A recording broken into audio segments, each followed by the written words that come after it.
4 millions de spectateurs, c'était le bilan de l'édition de la Fête des Lumières 2007. Objectif pour 2008 est comme chaque année, faire encore plus, faire encore mieux et surtout faire beaucoup plus visuel. Ce qui caractérisera cette fête, c'est le côté féerique, vraiment. On est dans l'univers du rêve éveillé. Alors, comme chaque année, il y a les incontournables. La place des terreaux se transformera en un coffre à jouets pour géants. La terre, l'eau, le feu et l'air prendront possession de toute la colline de Fourvière.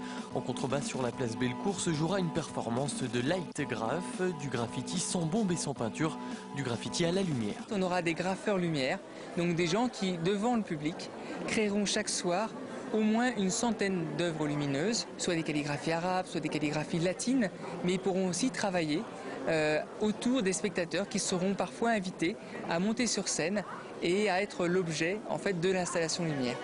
Comme à chaque fois, la presqu'île aura donc son lot d'installations lumineuses. Côté nouveauté, il faudra se tourner vers les berges du Rhône pour une déambulation abyssale d'1,5 km de la place Lyotet jusqu'au parc de la Tête d'Or.